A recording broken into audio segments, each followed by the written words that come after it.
Bonjour à tous, alors aujourd'hui dans cette vidéo je vais vous parler de Résistance de Samira Ahmed.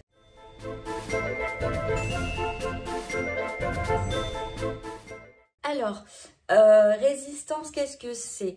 C'est un livre en fait qui est une dystopie dans lequel, en gros, ça se passe aux États-Unis et il y a de plus en plus de lois hyper islamophobes en fait.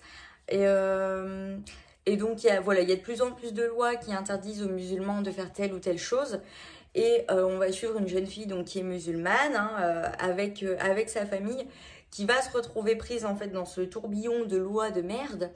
Et ils vont arriver à un point où les musulmans vont en fait être parqués dans des camps spéciaux musulmans.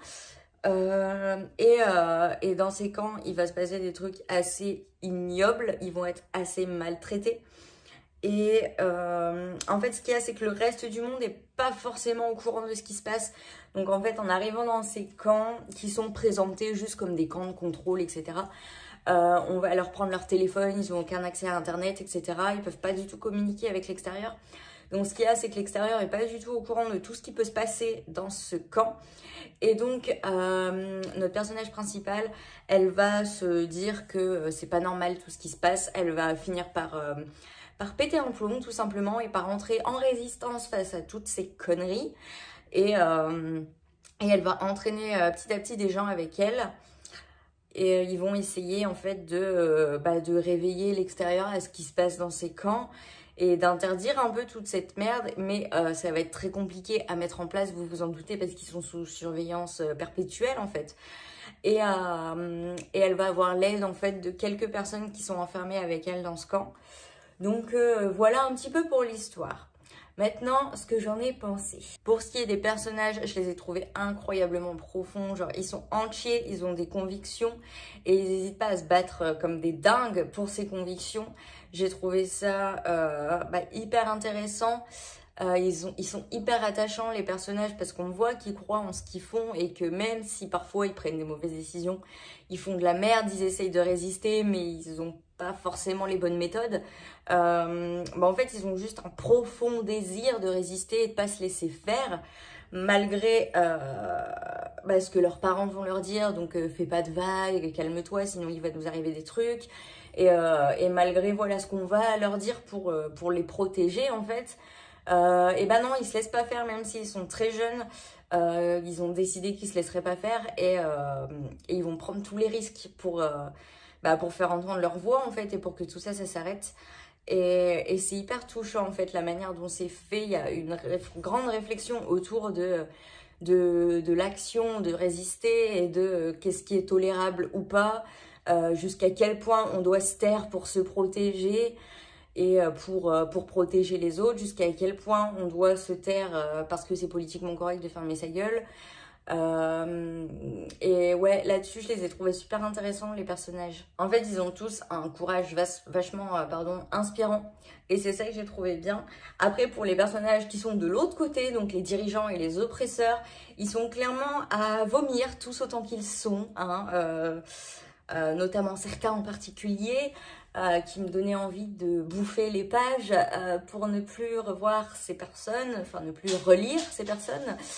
Mais ouais, c'est assez...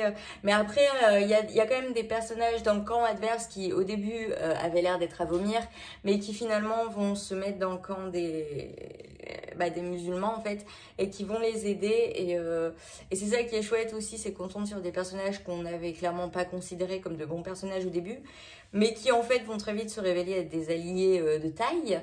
Et j'ai trouvé ça chouette. Pour ce qui est du style d'écriture, il est franchement chouette parce que à plusieurs moments, j'ai été prise aux tripes en fait en lisant ce livre. Et l'autrice, elle a vraiment bien réussi à faire passer un grand nombre de sentiments à travers sa plume.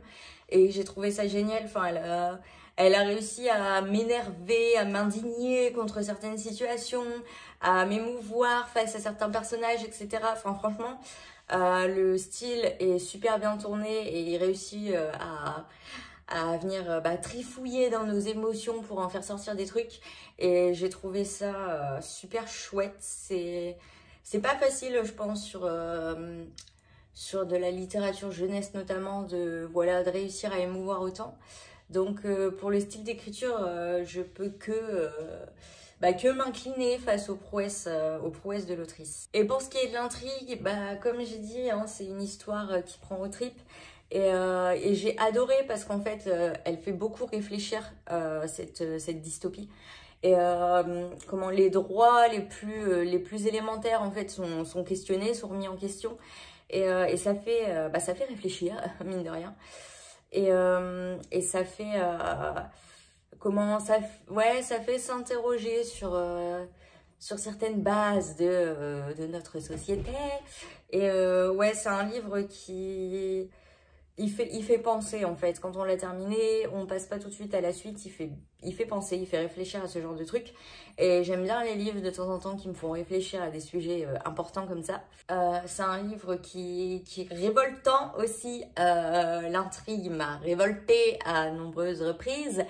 Et mais enfin, au final, c'est génial de suivre en fait les personnages qui vont lutter pour leurs droits, qui vont lutter pour leur liberté. Disons, c'est assez inspirant en fait de voir des personnages qui vont se battre avec autant d'acharnement pour récupérer leurs droits. Et donc voilà, ce livre j'ai adoré. C'est pour ça que je lui ai mis 5 étoiles sur 5.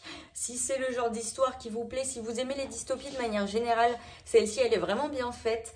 Si c'est un sujet qui vous intéresse, hein, tout ce qui touche à voilà, l'islamophobie, etc. Ça peut être intéressant, mais je vous préviens, vous allez vous mettre en colère quand vous allez lire ce livre. Mais ouais, dans tous les cas, c'est un livre qui fait bien réfléchir. Donc, si vous avez envie un petit peu de réfléchir sur les droits de chacun, etc. Si vous vous sentez une âme un peu philosophe en ce moment, n'hésitez pas, il est franchement génial. Moi, je peux que vous le conseiller. J'ai vraiment adoré. J'hésiterai pas, je pense, à le relire plus tard. Donc voilà, c'est à peu près tout ce que j'avais à vous en dire, ce qui est déjà pas mal. Donc je vais vous dire à dans 2 semaines pour la prochaine vidéo. En attendant, prenez soin de vous, il fait froid, couvrez-vous, tombez pas malade. Et faites de belles lectures tout simplement pendant ces 2 prochaines semaines.